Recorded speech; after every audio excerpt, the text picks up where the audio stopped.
अगर देखा जाए तो हम सबों का भी युद्ध कहीं ना कहीं हो रहा है।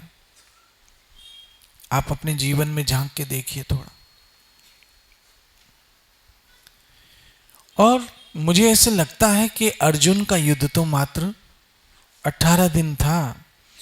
हमारा युद्ध पता नहीं कितने साल, यहां तक कि कभी कभी तो मरते दम तक चलता है।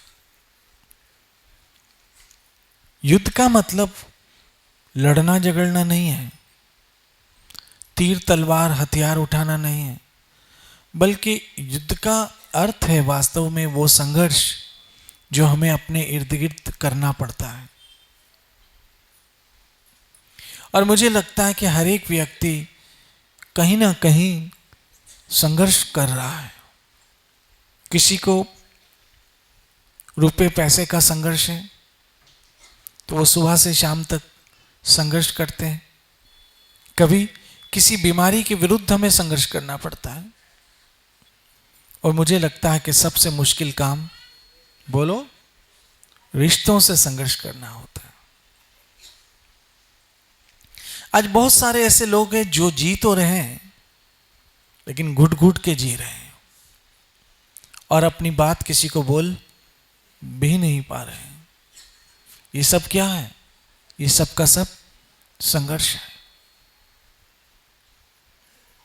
सब का सब संघर्ष है और यही हमारे जीवन की वास्तविक महाभारत है।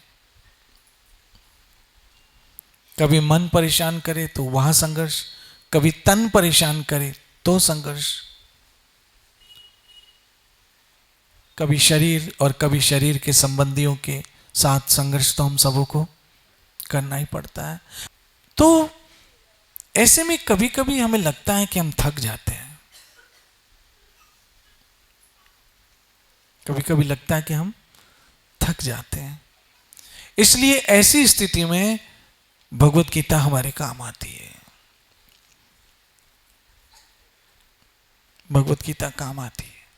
जैसे जैसे हम भगवत गीता को सुनते हैं, भगवत गीता को पढ़ते हैं, ऐसे ऐसे हमें लगता है कि इस संघर्ष में हम अकेले नहीं हैं।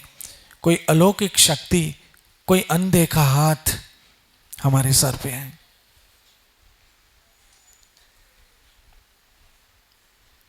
जिसके सर पे तू स्वामी सो दुख कैसा पावे। कोई हाथ होता है जो हमारे सर पे होता है।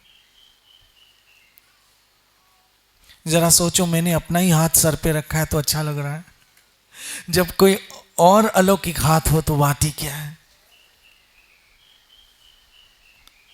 तो जैसे जैसे हम गीता पढ़ते हैं, आप अपने घर में गीता जरूर रखिए। अगर आपको पढ़ने का टाइम नहीं भी मिलता है तब भी गीता घर में रखिए। ये मैं आपसे रिक्वेस्ट करता हूं, क्योंकि उसके वाइब्रेशन, जिस तरह से, मैं एक आपको उदाहरण देता हूं। हम अपने घर में गुड नाइट जलाते हैं, या वो कौन सी है दूसरी,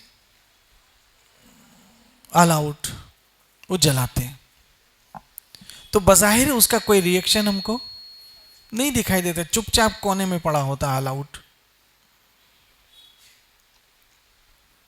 है ना?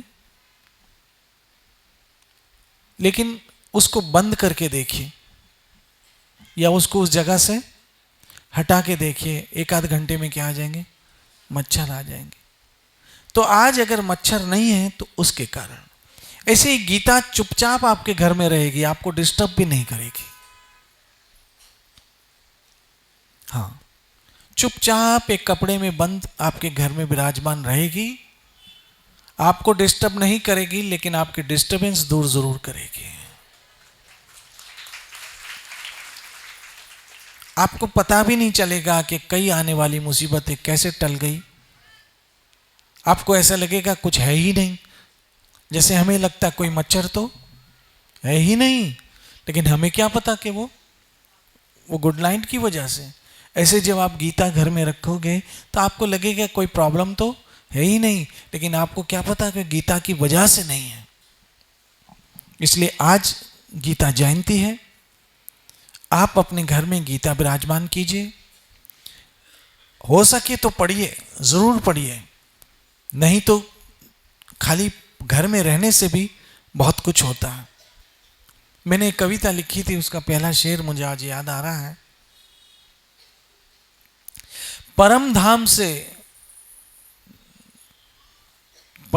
से उतारी गई गीता हमारे देश में, परम धाम से उतारी गई गीता हमारे देश में, ये तो स्वयं मुरारी है श्री गीता जी के वेश में। कृष्ण ही है भगवत गीता, क्योंकि गीता में बार बार लिखा है भगवान वाच, कृष्ण ने कहा। इसलिए आप, और ऐसा नहीं है कि भगवत गीता कोई प्राप्त करना दुर्लभ है या हमारे बस से बाहर है, हमारे बजट में ही है।